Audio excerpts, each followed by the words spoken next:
you so much for getting us all together, and thank you for being such a pro-business, pro-innovation president. Well, thanks for hosting us. I mean, this is quite a group to get together. It's incredible to be among everyone here, particularly you and the First Lady. If you're around Donald Trump, you know by now that flattery will get you just about everywhere you want to go. Administration officials know it as well, so do lawmakers, and even CEOs now know it. When it comes to those CEOs and their businesses, Trump uses his leverage as leader of our country for something a lot more than just flattery. He's raking in money. Brand new blockbuster reporting in the Wall Street Journal reveals the scope of that shakedown and the epic proportions it's taking. An inside look into the massive level of fundraising Trump has been doing and all the private companies giving and giving and giving at Trump's request. The Journal's report begins by mentioning Meredith O'Rourke. She's Trump's fundraiser, who he refers to as the, quote, Princess of Darkness, because she is a, quote, killer with donors. He calls her nearly every night. From that story, quote, Trump asks O'Rourke which companies and donors have cut checks and which have not, and for how much. He often asks her to make much larger financial requests than she was planning. For some donors, the ask is $5 million. For others, it is $50 million. And the president gives her names to call, often including people who have recently met with him, according to people with knowledge of the calls. What O'Rourke says on those phone calls with companies sounds like something straight out of the mafia. According to the Wall Street Journal reporting, she says, quote, this is very important to the president. He has asked me to call you and ask you for this donation. She persistently follows up with the companies. In some calls, she has referred to Trump as the boss, saying, quote, the boss wants this money, end quote. And apparently, the boss is getting the money. The Journal provides some staggering numbers. Quote, SoftBank donated $50 million toward Donald Trump's presidential library. Apple cut a check for around $25 million toward his White House ballroom. Microsoft gave around $10 million, and Amazon chipped in around $5 million, according to people familiar with the contributions. Meta Platforms recently gave $10 million to a Trump-aligned political committee, people familiar said, on top of a multi-million-dollar donation to the ballroom and a prior $22 million payment to the planned presidential library. It is an unprecedented amount of money that Trump is demanding and raising. The Journal estimates it at more than $800 million since Trump returned to office. And while an outside spokesperson for Trump and O'Rourke say that Trump can't be bought, what he's doing is reaching unheard of new levels. Quote, Trump stands out for taking personal control of the fundraising, and no sitting American president has ever raised these amounts for pet projects. At the same time, companies have paid new attention to the White House as Trump has gotten involved in regulatory decisions that once were made by independent agencies, dramatically shifting the balance of power across Washington. The boss wanting and getting his money is where we begin the hour with some of our favorite experts and friends. Chief political correspondent for the Wall Street Journal, Josh Dawsey, is here. Also joining us, Norm Eisen. He served as White House Special Counsel for Ethics under President Obama. He's now co-founder of Democracy Defenders Action and publisher of The Contrarian. And with me for the hour, host of Politics Nation and president of the National Action Network, the Reverend Al Sharpton's here. Josh Dawsey, your byline is on this stunning reporting. I wonder if you could take us through it. Yeah, Nicole, we were trying for a while to understand the staggering scope of the president's fundraising operation. We were getting tips across the newsroom about different companies that had been asked for money, large sums of money that they were surprised to get such audacious asks for. And we really wanted to understand what they were using the money for, how much they were raising it, and maybe most importantly, how they were raising it, right? How the actual apparatus worked. And what we found was that there was a president who's deeply involved in the minutiae of these requests, often asking companies like Chevron for $50 million, other companies for $25 million, giving lobbyists direct ask for their clients to give, and tracking this with his fundraiser, Meredith O'Rourke, who he refers to jokingly as a princess of darkness because she's such a killer with donors. And what they've done is put together an operation really like we've never seen before in Washington. All presidents raise money for midterms and for political committees, but the president has put together a number of committees across the government for his ballroom, for other construction projects, his political committees, and he's actively raising money for all of them. And corporate America is giving in large, large amounts to a sitting president.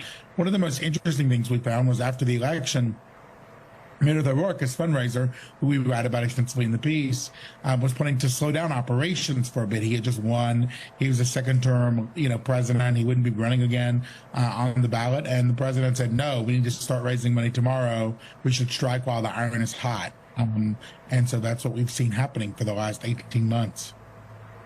I mean, Josh, you detail, I guess to borrow a term from the first term, quid pro quo. I just want to read some of the reporting.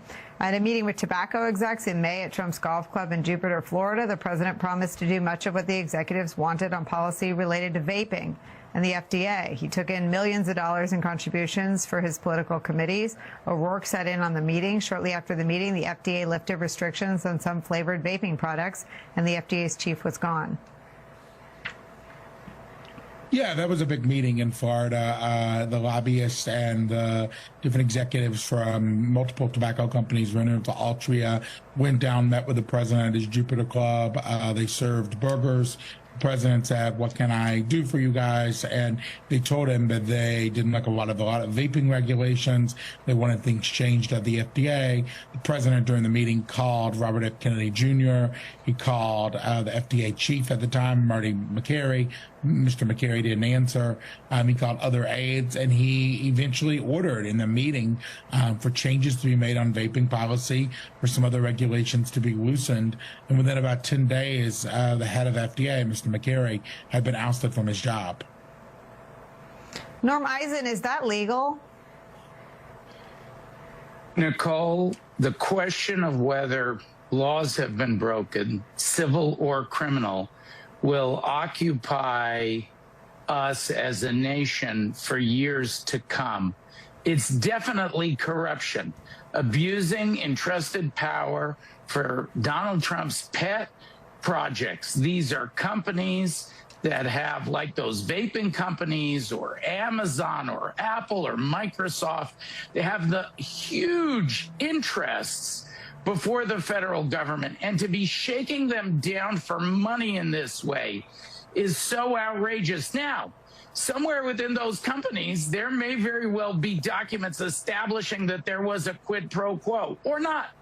That is going to be the subject. Should Congress change hands, which seems likely, at least in the House, maybe the Senate, that will be the subject. Corruption investigations for years to come. When we've gone to court at Democracy Defenders, whether it's the slush fund, where Trump just appealed today, he does not want to be denied his $1.8 billion slush fund, Nicole. The Kennedy Center, where we won a judgment to chisel his name off the front of that building. When we've gone to court, courts have found that these kinds of activities are illegal. And what Josh has reported on with his colleagues smells even worse. Now we need to get under the hood. Were corrupt deals made or not? That is the question. Josh, let me read a little bit more of the reporting. You write this: if a company encounters an issue with the federal government that comes to Trump's attention, he will want to know how much money that company gave. According to a person familiar with the matter, at times he'll rib the corporate leaders who haven't met the goals he set, the person said.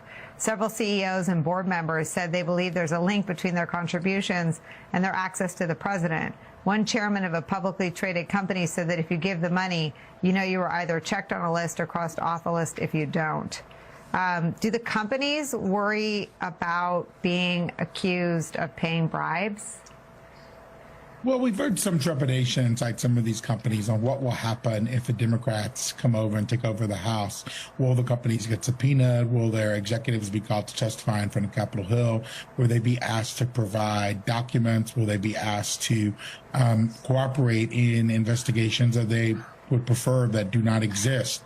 And so you hear a lot more about that in these days. But I think for a lot of these companies, Nicole, they really want to be in the room with this president because he's made clear he is the ultimate decision maker. He's going to weigh in on regulatory issues. He's going to weigh in on company specific issues. He's going to make all sorts of decisions. He's willing to go after, as we've seen, law firms, after universities, after others, and he wields an extraordinary amount of power for an executive. And I think a lot of these companies believe that contributing a few $1 million, $10 million, getting in on a fundraiser, getting into the White House, sort of is worth the price of admission at this point. Now, does that change, right? If Democrats take over the House, if these investigations are launched, do people decide there's a different bet to be made? It's a good question. I don't know the answer to it, but you do sort of hear increasing trepidation among, folks who work at a lot of these publicly traded companies. Rob, I want to show you something that Rebecca Slaughter said about why laws and regulations were in place to avoid this kind of brazen out in full view. I won't say full view, it's incredible investigative reporting that brought us this view, but the conduct that Trump is engaged in. This is Rebecca Slaughter. These alphabet soup of agencies that Congress set up to have this similar structure of independent boards and commissions have a common thread. And the common thread is that they're economic watchdogs. They're there to make sure that the American economy is working for the people and not just for the rich and powerful. And what we've seen instead since the beginning of this presidency is enormous favors being handed out to those rich and powerful oligarchs who, for example, surrounded the president at his inauguration, and nothing getting better for the American people who are struggling to make rent, to provide health care, to feed their children, to keep their kids safe online. That's all important work that the FTC should be doing, and it should be doing it without fear or favor.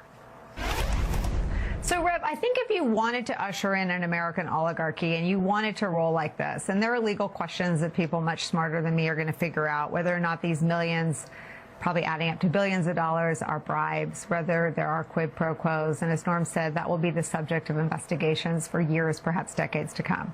But what is true is that politically speaking, if you were going to change the White House into pay to play, you had to ensure that the economic security for at least your own base of voters and everyday Americans was solid, because this all looks so corrupt and so out of touch. To see fat cats getting fatter, to see all of Trump's attention on raising billions of dollars for his own vanity projects and his own political purses, whatever they are, a library or whatever, while people are struggling to pay for groceries.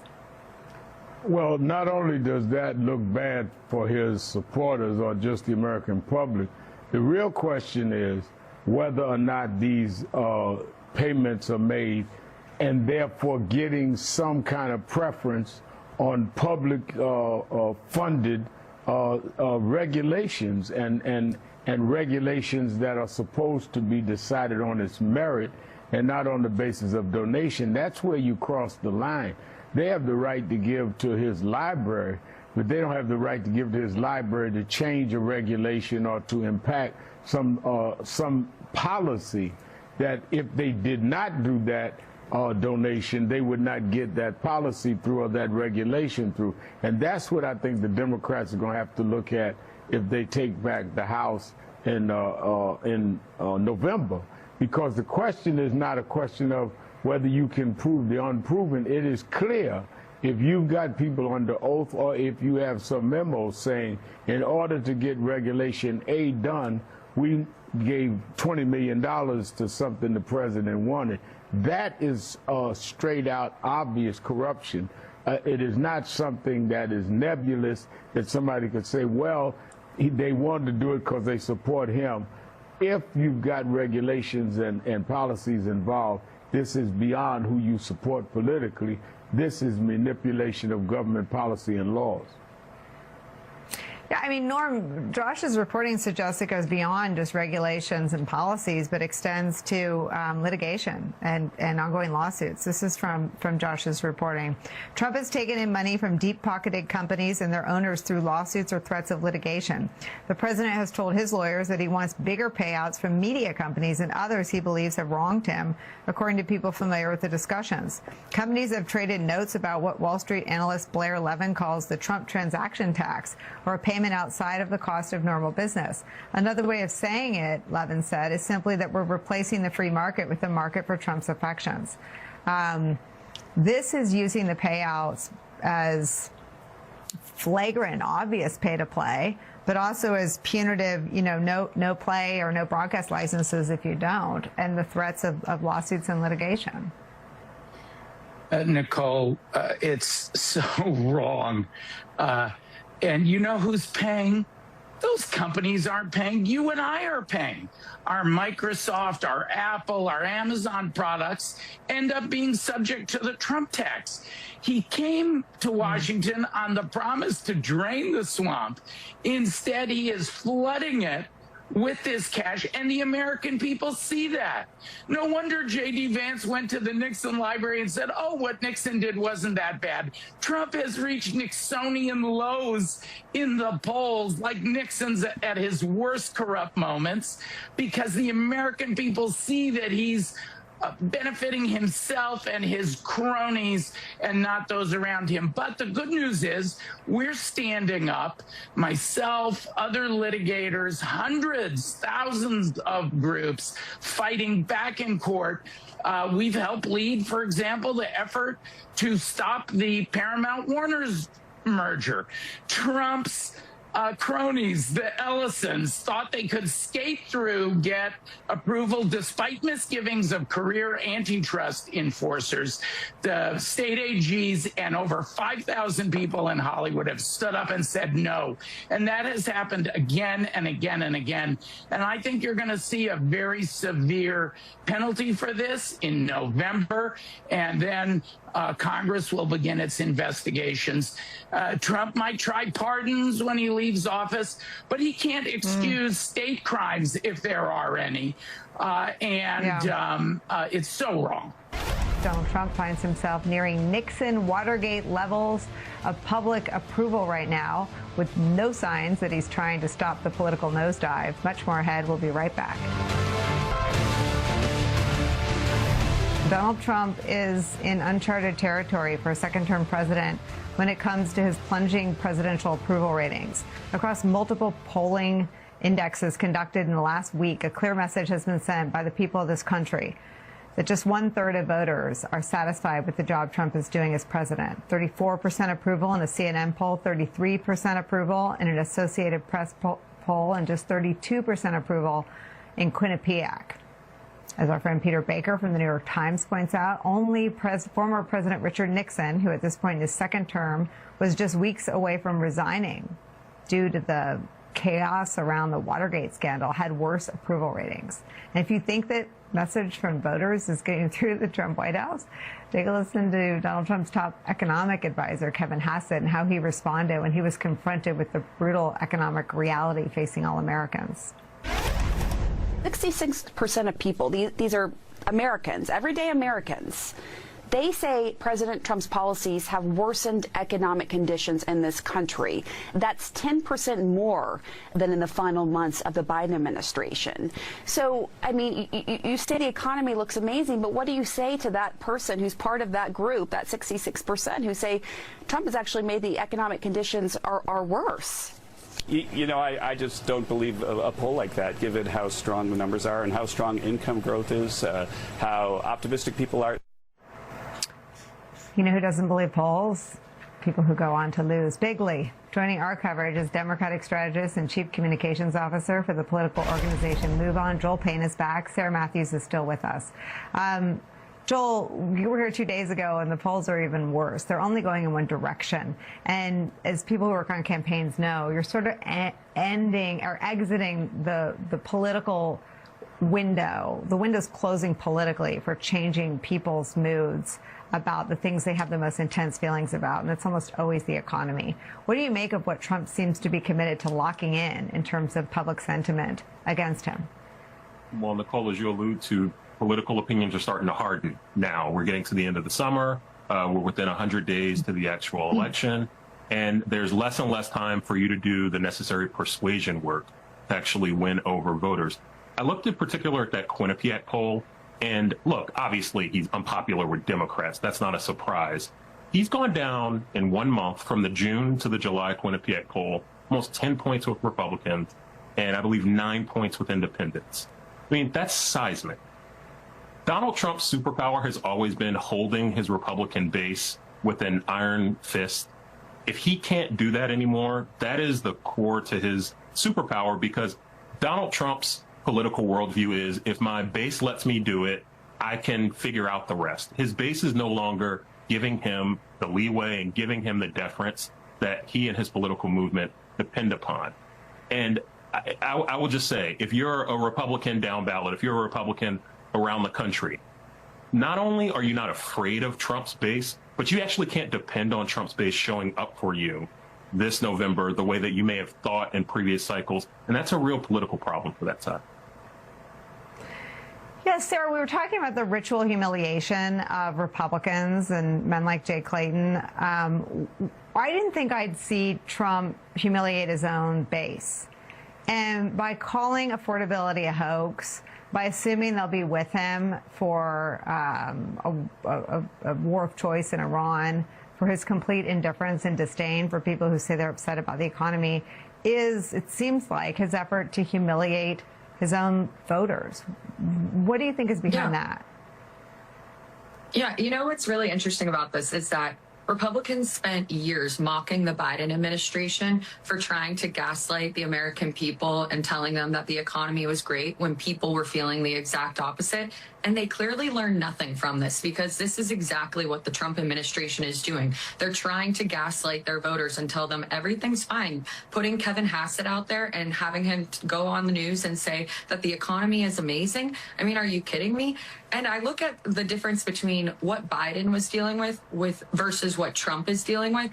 The things that Biden was dealing with were things that were out of his control when it came to the economy. When it came to gas prices, you had the war with Ukraine and Russia that was causing gas prices to skyrocket. And you look at inflation, he was dealing with the ripple effects of COVID still during his presidency. Then I look at what Trump is dealing with in his second term, and it's all self-inflicted. The tariffs that he put in place that were completely asinine are what has caused inflation to stay where it's at and the cost of everything to continue to rise. And you look at gas prices, his war of choice with Iran has caused gas prices to skyrocket. So it's just amazing that they clearly have not learned the lessons of the previous administration and then are trying to tell their voters that everything's fine. And the thing is, I think that people do feel bamboozled. They voted for President Trump because he said that he was going to lower prices on day one. He said that he was going to be the peace president. He said he was going to do all these things. And it turns out that he's done the exact opposite. And so it is just a slap in the face to the people that put him into office and that have supported him, for them to continue to try to gaslight them. What's amazing, too, when you look at the polls, Trump gets his lowest numbers on Iran, 66% disapprove. After that, the economy, 62% disapprove. He can't stop talking about Iran, the thing that is most politically perilous to him, the thing that only has a 28% approval rating. Iran is the one thing that polls beneath his lowest approval rating in all those polls. The economy and foreign policy are right behind that at 34%. But the thing that he talks about the most, the thing that he's trying to make people sort of stomach most frequently in every news cycle and on his social media platform, is the thing he's doing that they hate the most. How Ohio MAGA Senator Bernie Moreno can go off on Dr. Anthony Fauci, yet not call for the resignation of his ex-son-in-law, a Republican congressman accused of violently and horrifically attacking and abusing Moreno's daughter and grandchild. The latest on that growing scandal that could hurt the GOP in November, and the Republican cowards too frightened to speak out about it or put a stop to it. Deadline White House continues after a quick break. Don't go anywhere. A congressman known to be a big MAGA guy is facing serious and truly abhorrent allegations of domestic violence that should snap all of us out of whatever political lull we're in. Ohio Republican Congressman Max Miller, who previously worked in the first Trump administration, has been accused by his ex-wife of domestic abuse against her and their 2-year-old daughter. According to reporting in the New York Times, Emily Moreno, she's the daughter of Senator Bernie Moreno, also an Ohio Republican, has said that Mr. Miller scalded her chest and stomach by throwing hot water from a skillet at her body, held a gun to her head, pushed her against a wall, and hit her head, and fractured their daughter's collarbone and bruised her shoulder. According to court documents, their daughter at one point told Miss Moreno, quote, "Daddy kill you," end quote. Today, Ms. Moreno filed a restraining order in an Ohio courtroom against Congressman Miller. I'm going to stop here because at this point, this is no longer a political story I'm telling you, but a family tragedy. about a woman who's likely terrified right now. And for every woman who speaks up about domestic violence, there are countless others who don't or feel like they can't. And rarely do any women speak up about domestic violence unless their lives are in danger and their children's. And these are the alleged facts here. Miller has not been charged with any crime. He has denied all the allegations, and he has sued his ex-wife for defamation over the allegations. We should also note that Senator Bernie Moreno has been publicly critical of his former son-in-law. However, he has stopped short on calling on his son-in-law, former son-in-law, Miller, to resign.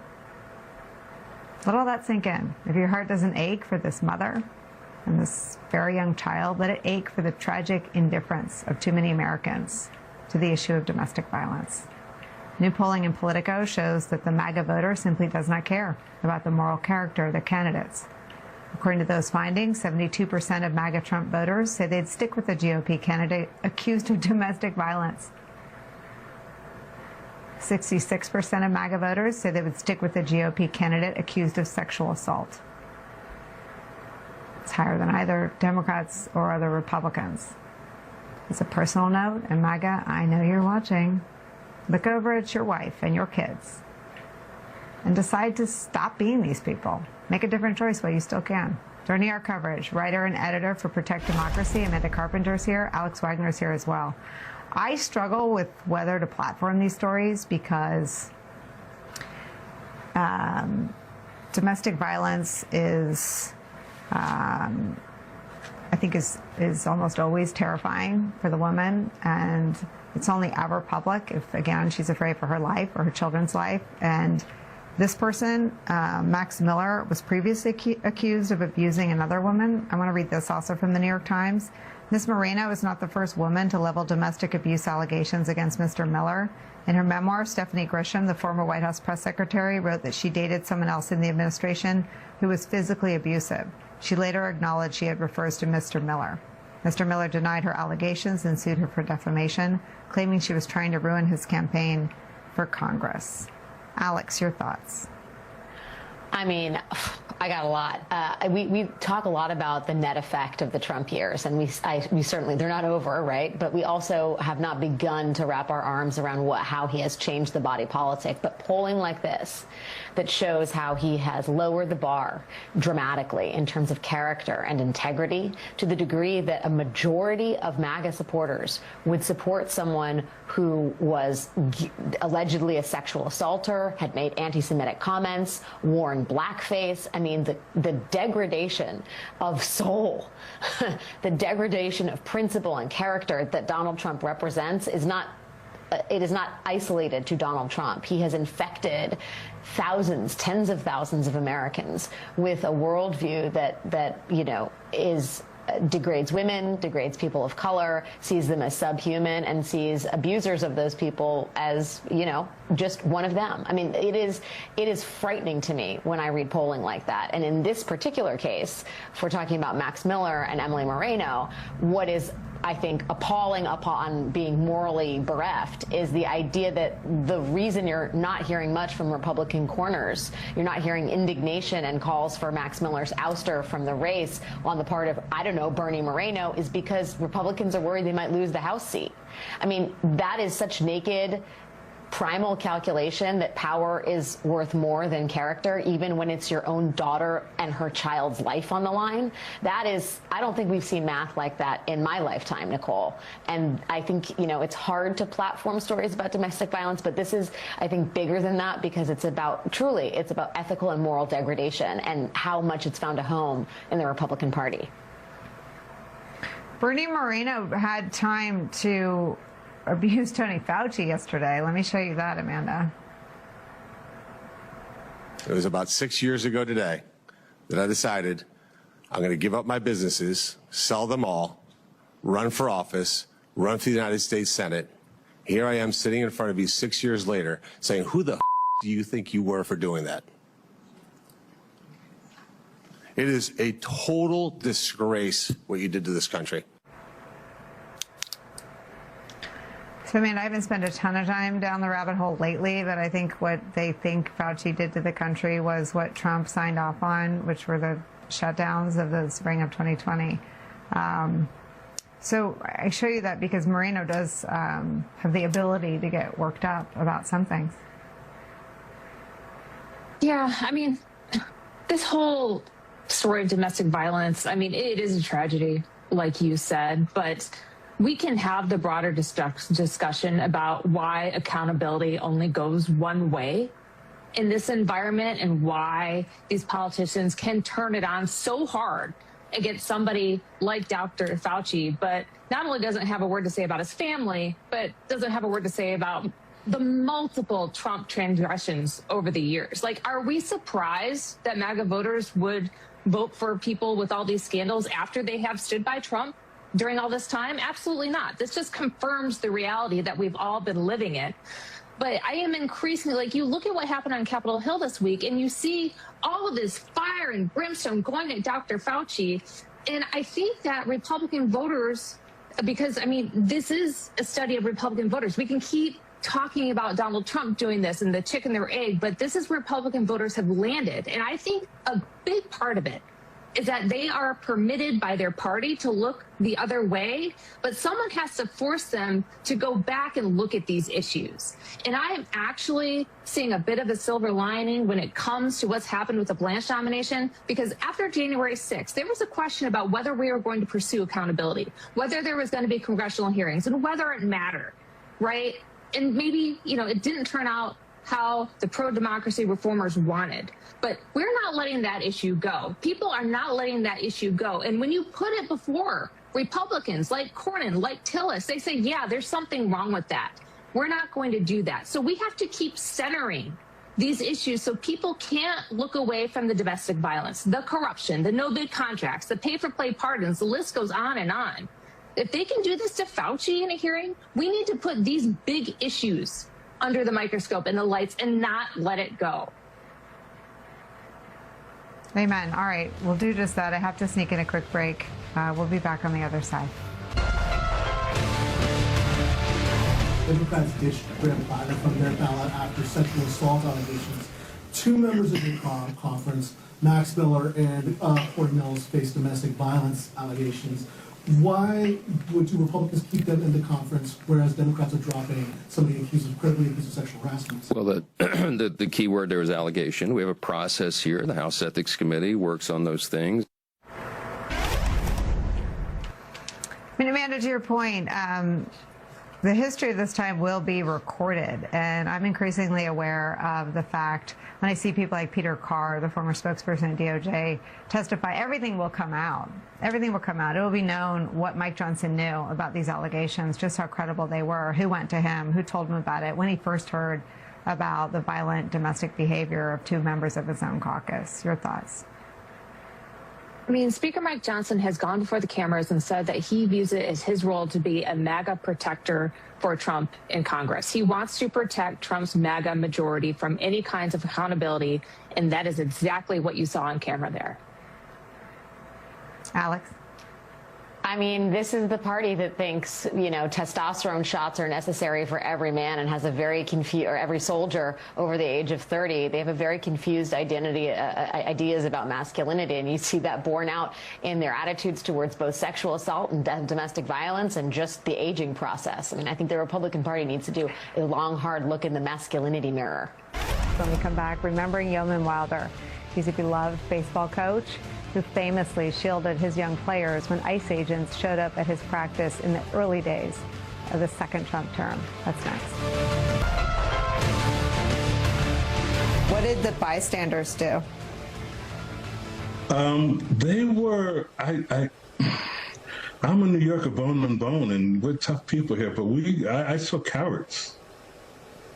And I hate to say that as somebody who loves the city.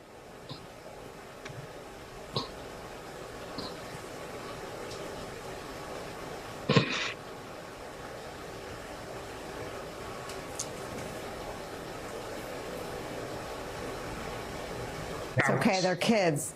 Yeah, tell me what did you want to see, and what disappointed you?